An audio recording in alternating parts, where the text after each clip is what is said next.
नमस्कार, India news Uttar Pradesh Uttarakhand पर आपका स्वागत है। मैं हूं आपके साथ हेमंत कुमार और इस वक्त बड़ी खबर के साथ शुरुआत करेंगे। बड़ी और महत्वपूर्ण जानकारी इस वक्त मिल रही है। अलीगढ़ से बड़ी खबर है। घर में घुसकर दबंगों का तांडव सामने आया है।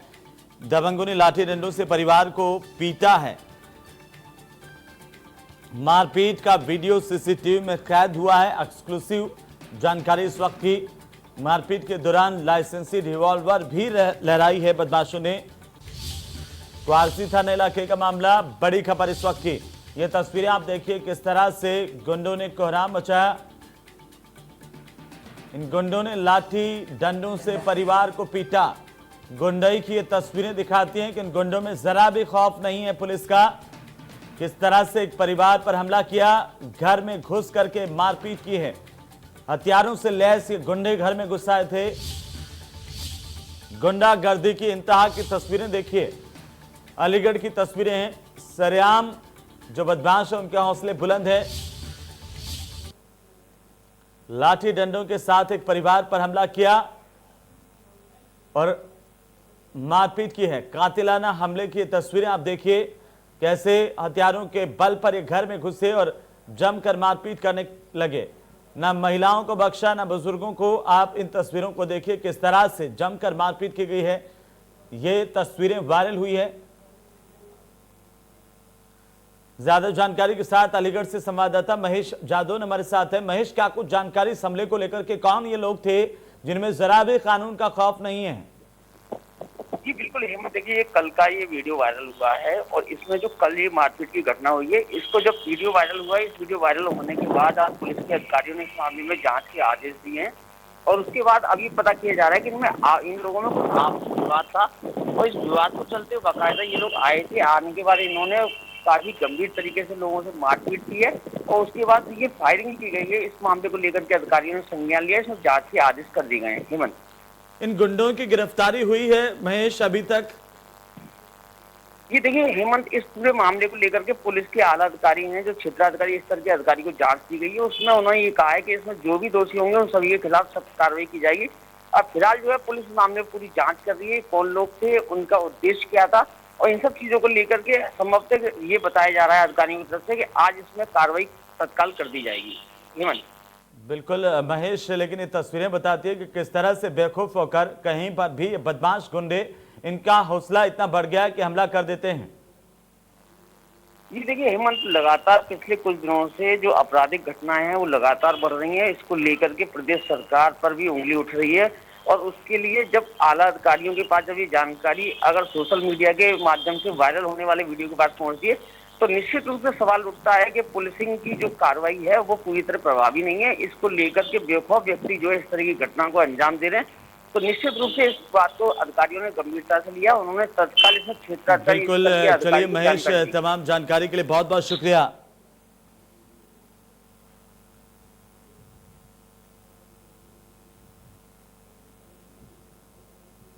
चलिए इसी बीच एक और बड़ी खबर मिल रही है। ग्रेटर नोएडा के इलाके से बड़ी और अहम जानकारी आपको बता दें कि बड़ी खबर इस वक्त की ग्रेटर नोएडा से, जहां पर 2 दिन से लापता दीपांशु का अब शव बरामद किया गया है।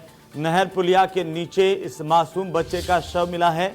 हत्या कर शव को फेंके जाने की आशंका जताई गई है। पुलिस ने शव को पोस्टमार्टम के लिए भिजवाया। जैसे ही इस दीपांशु के परिवार को इसका पता चला, बच्चे का शव मिलने का कोहराम मच गया। रो रो कर परिवार वालों का बुरा हाल है। पुलिस इस पूरे मामले को लेकर तफ्तीश कर रही है। 2 दिन से दीपांशु नाम का ये बच्चा लापता था। मासूम के लापता होने को लेकर के लगातार परिजनों की ओर से पुलिस से गुहार लगाई थी। आखिरकार अब इसका शव बरामद किया गया है। ज्यादा जानकारी के साथ संवाददाता रजत हमारे साथ है। रजत, आखिरकार जो बच्चा 2 दिन से लापता था उसका शव मिला है, क्या कुछ जानकारी? बादलपुर थाना क्षेत्र है, वहां पर 2 दिन पहले गुमशुदगी दर्ज की गई कि आखिर 2 दिन से बच्चा है जो दीपांशु 14 वर्ष उम्र है वो लापता है। फिलहाल उस थाने में गुमशुदगी दर्ज होगी। तो उसके बाद आज लगभग सुबह जो दनकौर थाना लगता है उसकी जो खिरली नहर है उसके पुल के नीचे ये जो 14 वर्षीय जो बच्चा था उसका सब फंसा हुआ पुलिस को मिला है। पुलिस ने फिलहाल जो सबको कब्जे में ले लिया और उसको पोस्टमार्टम की जा रही। फिलहाल जो आशंका है हत्या कर सबको फेंके जाने की आशंका बताई जा रही। पुलिस लेकर अभी कार्रवाई कर रही। आखिर जो 2 दिन से बच्चा जो पुलिस ने भी काफी कोशिश की थी बच्चे को ढूंढने के लिए, लेकिन आज जो सूचना मिली थी, जो डायल 112 थी उसको सूचना मिली कि कोई शव है जो कि पुल के नीचे फंसा हुआ है। जी, लेकिन रजत, क्या ये पता चल पाया कि कौन लोग थे आखिरकार जिन्होंने बच्चे का को पहले अपहरण किया, उसके बाद उसको मारा, यहाँ पर फेंक दिया? जी बिल्कुल, अभी ऐसी कोई जानकारी नहीं मिली है। हालांकि जो परिजन है वो पहुंच चुके हैं और उनकी आपसी रंजिश बताई जा रही जहां तक है सूचना। लेकिन जिस तरह से एक सबको फेंके जाना प्लस पुल के नीचे फंस जाना, ये बड़ा सवाल है, क्योंकि 2 दिन पहले लापता हुआ था जो बच्चा, और 2 दिन से पुलिस जो बहादुरपुर थाने पुलिस थी वो लगातार बच्चे की तलाश भी कर रही थी। लेकिन फिलहाल तो अभी जो पुलिस ने फिलहाल सबको कब्जे में ले लिया और पोस्टमार्टम के लिए भेज दिया है। बिल्कुल रजत, चलिए बहुत बहुत शुक्रिया तमाम जानकारी के लिए।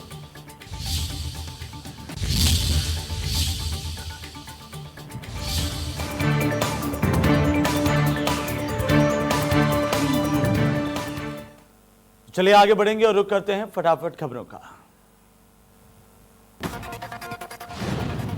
भारत चीन सीमा विवाद पर केंद्रीय रक्षा मंत्री राजनाथ सिंह ने राज्यसभा में बयान दिया। राजनाथ सिंह ने कहा कि चीन की कथनी और करनी में फर्क है, लेकिन भारत किसी भी स्थिति से निपटने के लिए तैयार है। राज्यसभा में रक्षा मंत्री ने कहा कि दुनिया में कोई ताकत नहीं जो भारतीय सेना को पेट्रोलिंग से रोक दे। चीन की हरकत की वजह से गलवान घाटी में झगड़े की स्थितियां पैदा हुई।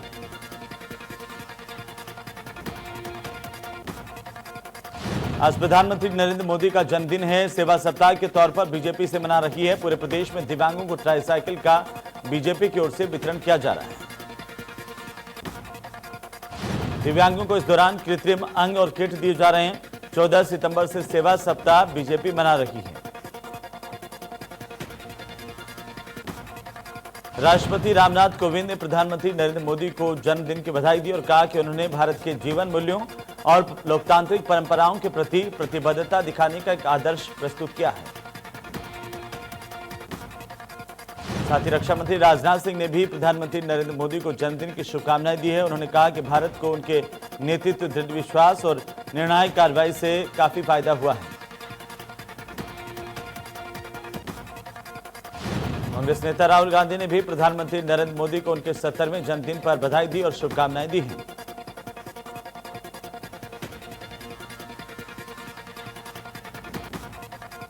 सीएम योगी आदित्यनाथ ने प्रधानमंत्री नरेंद्र मोदी को जन्मदिन की शुभकामनाएं दी। उन्होंने कहा कि अंत्योदय से राष्ट्रोदय की संकल्पना को साकार करते यशस्वी प्रधानमंत्री नरेंद्र मोदी को जन्मदिन की शुभकामनाएं।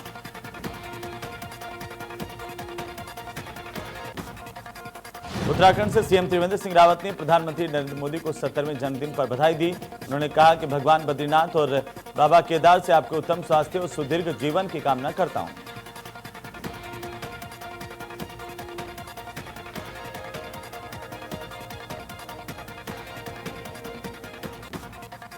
प्रधानमंत्री के जन्मदिन को सेवा सप्ताह के रूप में बूथ स्तर से लेकर के राष्ट्रीय स्तर तक के कार्यक्रमों के माध्यम से भारतीय जनता पार्टी मना रही है। इस दौरान मुख्यमंत्री योगी आदित्यनाथ ने गोरखपुर में दिव्यांगों को किट बांटे। इस मौके पर सीएम ने कहा कि पिछले 6 साल में देश में काफी विकास हुआ है। प्रधानमंत्री ने कश्मीर में धारा 370 खत्म कर भारत को वैश्विक मंच पर सम्मान दिलाया। प्रयागराज का कुंभ क्या अद्भुत कुंभ था, यूनेस्को ने उसे मान्यता दी। सीएम ने कहा कि जो हमारे साथ दोस्ती जैसा प्यार करेगा, उनके साथ दोस्ती और दुश्मनी जैसा व्यवहार करने वालों को घर में घुसकर किस प्रकार सबक सिखाया जाता है, ये शौर्य और पराक्रम भारत ने पिछले 6 सालों में देखा और महसूस किया। प्रधानमंत्री के 70वें जन्मदिन की पूर्व संध्या पर वाराणसी में दीप प्रज्वलित किए गए। बीजेपी पदाधिकारियों ने यहां पर केक काटा, डमरू और शंख बजाकर के प्रधानमंत्री को शुभकामनाएं और बधाई दी। प्रधानमंत्री के संसदीय क्षेत्र में उनके 70वें जन्मदिन के मौके पर मुस्लिम समाज की ओर से भी प्रधानमंत्री को जन्मदिन की बधाई दी गई। लोगों ने यहां पर आतिशबाजी की, एक दूसरे को मिठाई खिलाकर प्रधानमंत्री का जन्मदिन मनाया। वाराणसी दाल मंडी क्षेत्र में सुबह से ही मुस्लिम समाज के लोगों की ओर से अपने सांसद के जन्मदिन के मौके पर लोगों को बधाई दी और जन्मदिन मनाते हुए प्रधानमंत्री को शुभकामनाएं दी। इटावा में समाजवादी पार्टी के युवा कार्यकर्ताओं ने शहर के शास्त्री चौराहे पर प्रदर्शन किया। प्रधानमंत्री मोदी के जन्मदिन को युवा बेरोजगार दिवस के तौर पर मना रहे हैं। प्रधानमंत्री के जन्मदिन के मौके पर प्रदर्शन करे सपा कार्यकर्ताओं ने केंद्र और प्रदेश की सरकार के खिलाफ जमकर नारेबाजी की।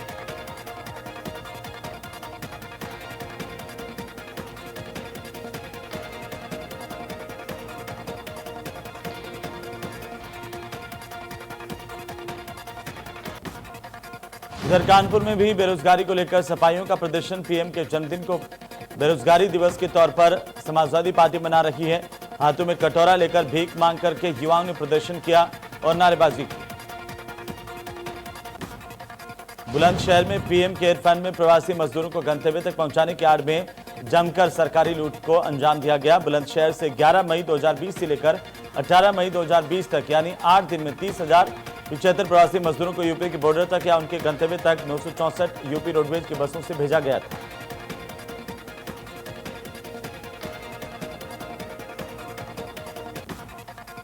यूपीएसआरटीसी ने 11 करोड़ 40,040 रुपए बुलंदशहर के जिलाधिकारी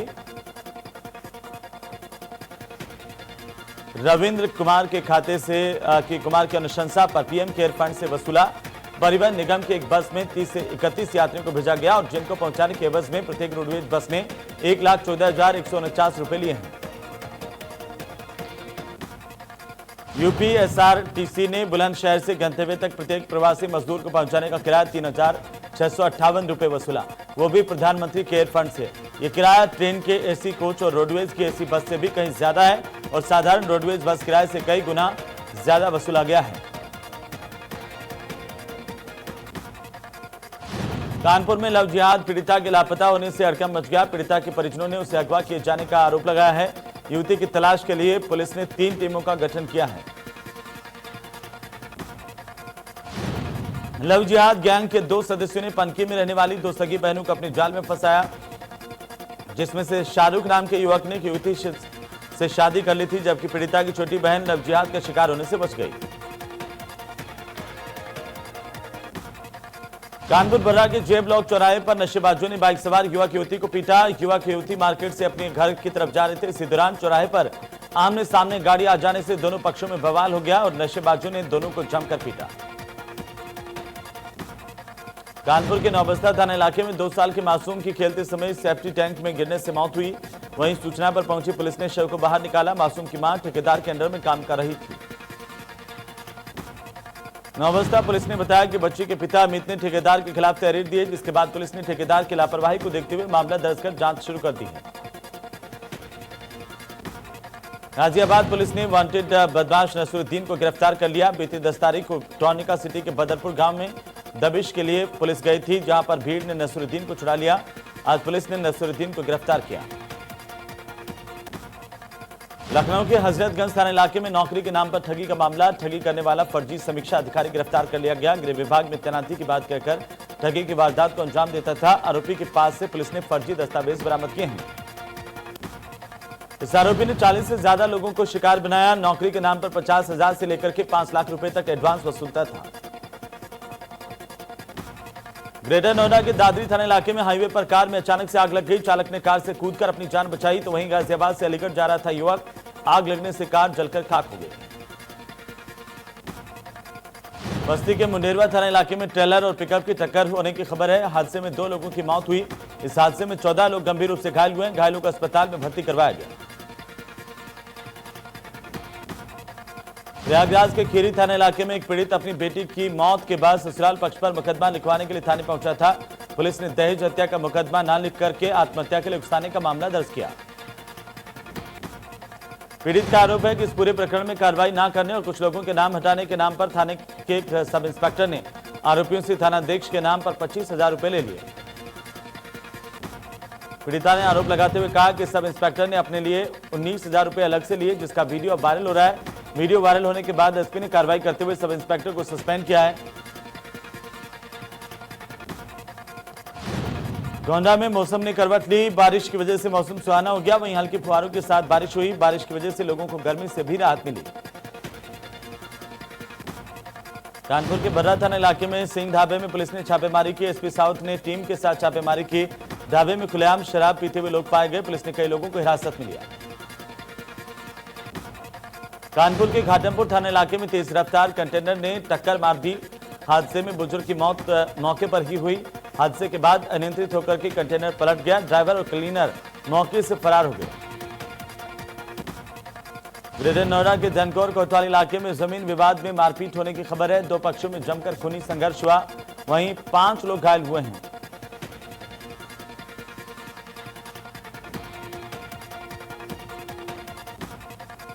कुशीनगर के पठेरवा थाना इलाके में 3 लोगों पर आकाशीय बिजली गिरी। मॉर्निंग वॉक पर निकले थे तीनों लोग। बिजली गिरने से तीनों लोग गंभीर रूप से झुलस गए।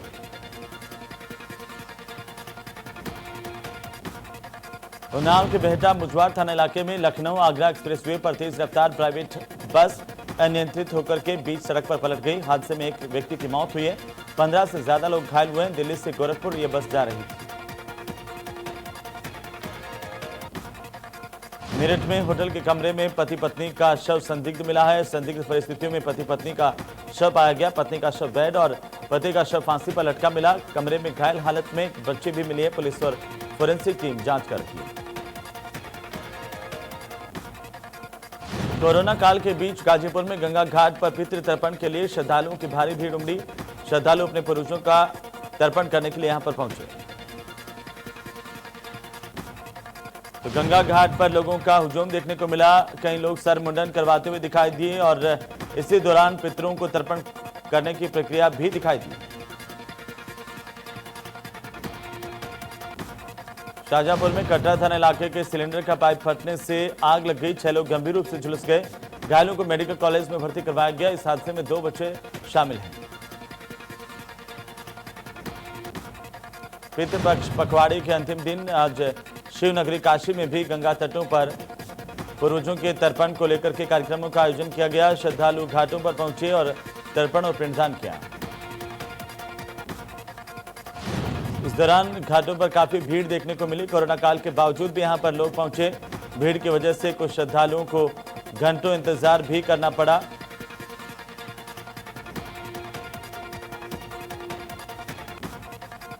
महोबा के कुलपहाड़ कोतवाली इलाके में बाइक शोरूम में आग लग गई। 2 दर्जन से ज्यादा बाइक जलकर राख हुई है। स्थानीय लोगों की मदद से इस आग को बुझाया गया। बरेली में एक प्रेमी को तालिबानी सजा देने का मामला सामने आया। पूरा मामला शाही थाना इलाके का है, जहां पर प्रेमिका के साथ पकड़े जाने के बाद प्रेमी को लड़की के घर वालों ने मुंह काला कर पूरे गांव में घुमाया। गांव में मुंह काला कर घुमाने का वीडियो सोशल मीडिया पर वायरल हुआ है। आगे आगे एक लड़का जिसका मुंह काला है, उसके पीछे पीछे कई सारे बच्चे दौड़ रहे हैं। प्रेमी की माने तो उसकी प्रेमिका ने उसे खेत पर मिलने के लिए बुलाया था, जहां उसकी दादी ने दोनों को पकड़ लिया। इस मामले में पुलिस का कहना है कि मामले की जांच कर कार्रवाई की जाएगी। उन्नाव के गंगा घाट कोतवाली इलाके में दबंगों ने एक युवक की पिटाई की। गाली देने से रोकने पर जमकर मारपीट की गई। मारपीट का वीडियो सोशल मीडिया पर वायरल हुआ है। मामले की जांच पुलिस कर रही है। लखनऊ में सफाई कर्मचारियों का वेतन नहीं मिलने की वजह से उन्होंने काम का बहिष्कार कर दिया है। बीवीजी कंपनी पर एयरपोर्ट पर सफाई की जिम्मेदारी इन कर्मचारियों पर है। कंपनी पर कर्मचारियों ने 4 महीने से वेतन नहीं देने के आरोप लगाए हैं। लखनऊ एयरपोर्ट के बाहर कर्मचारियों ने जोरदार प्रदर्शन किया, वेतन देने की मांग की। नोएडा प्राधिकरण के बाहर पिछले 3 दिनों से सफाई कर्मचारी प्रदर्शन कर रहे हैं। ऐसे में इस प्रदर्शन को दबाने के लिए प्राधिकरण प्रदर्शन में शामिल लोगों को नौकरी से बाहर निकाल रहा है। कई लोगों को धमकी भी दे रहा है। एक सफाई कर्मचारी अनिल ने देर रात नौकरी से निकाले जाने के बाद आत्महत्या करके अपनी जान दे दी। परिवार वालों का आरोप है कि प्राधिकरण की तरफ से उनसे कहा गया था कि अगर आप प्रदर्शन में शामिल रहेंगे तो आपकी नौकरी ले ली जाएगी। बस्ती के छावनी थाना इलाके में सरयू की कटान में युवती नदी में समा गई। मां और 2 अन्य बहनों ने भागकर अपनी जान बचाई। ग्रामीण लड़की की तलाश में नदी में उतरे, लेकिन उसका पता नहीं चल पाया। मिर्जापुर में अनियंत्रित तेज रफ्तार बाइक नहर में गिर गई। हादसे में एक शख्स की मौके पर मौत हुई है। दूसरा शख्स गंभीर रूप से घायल हुआ है।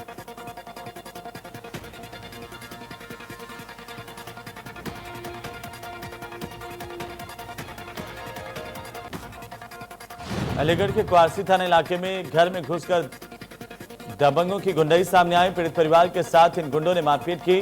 गुंडों ने लाठी डंडों से मारपीट की और मारपीट का वीडियो सीसीटीवी में कैद हुआ है।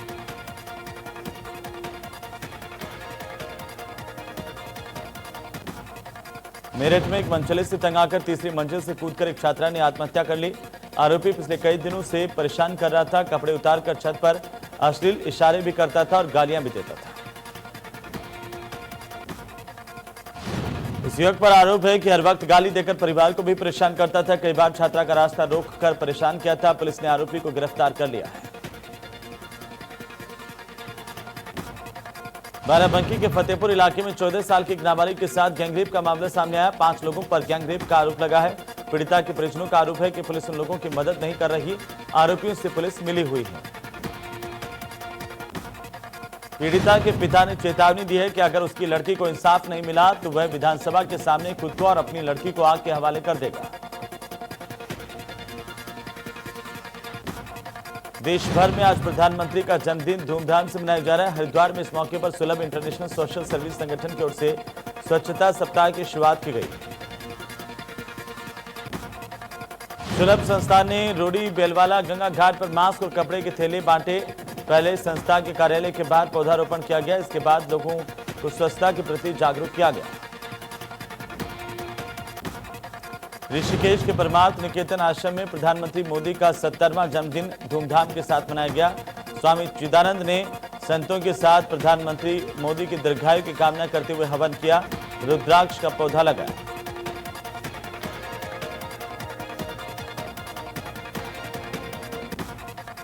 वहीं विधानसभा अध्यक्ष प्रेमचंद अग्रवाल ने गंगा घाट पर आरती की और गरीबों में फल वितरित किए। प्रधानमंत्री मोदी को जन्मदिन की बधाई दी।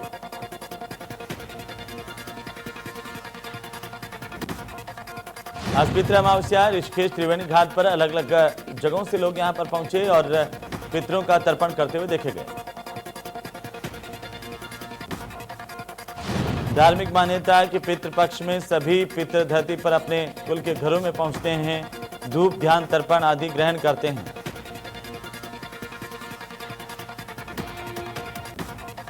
हल्द्वानी में पेयजल संकट से जनता परेशान है। वजह है गौला बैराज से शीशमहल वाटर फिल्टर प्लांट को जाने वाली नहर का जगह जगह से टूट जाना।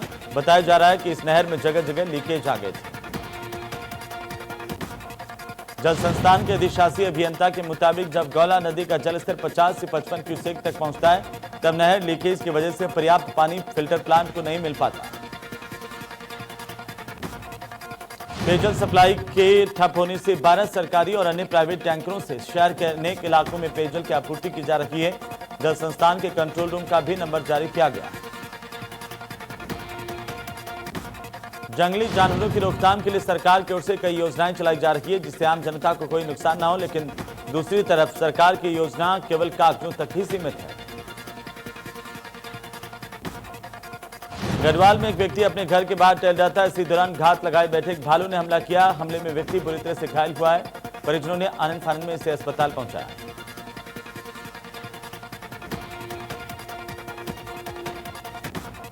जम्मू कश्मीर के श्रीनगर में आतंकियों और सुरक्षा बलों के बीच मुठभेड़ हुई है। आतंकवादियों के साथ एनकाउंटर में सीआरपीएफ का एक अधिकारी घायल हुआ है। सुरक्षा बलों ने 3 आतंकियों को ढेर किया।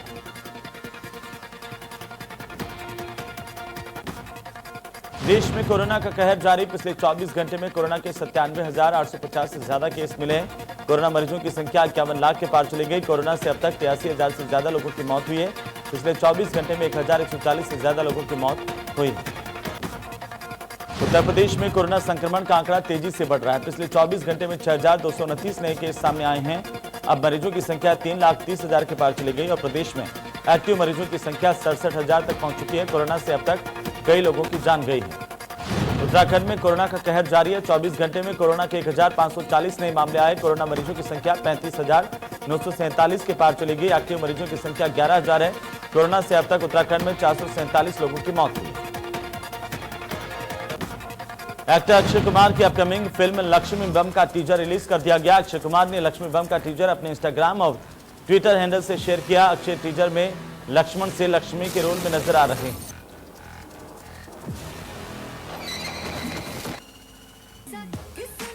फिल्म इंदु की जवानी का पहला गाना हसीना पागल दीवानी रिलीज हो चुका है। सॉन्ग रिलीज होते ही यूट्यूब पर ट्रेंड कर रहा है। अब तक 2 लाख से ज्यादा व्यूअर्स इसे मिल चुके हैं।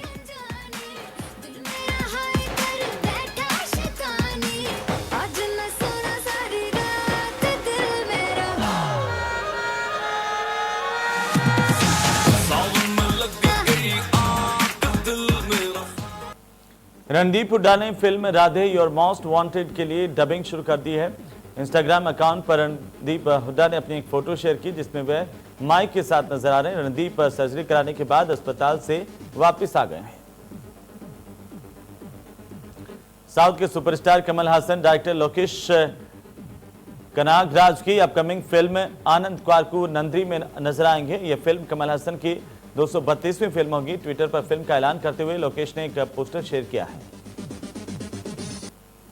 रियलिटी शो बिग बॉस के 14वें एपिसोड में गोपी बहू गिया मानिक नजर आने वाले हैं। बिग बॉस 3 अक्टूबर से ऑन एयर होगा। माधुरी दीक्षित का एक throwback dance video social media पर काफी तेजी से वायरल हो रहा है। वीडियो में माधुरी 1 2 3 गाने पर जबरदस्त डांस कर रही है।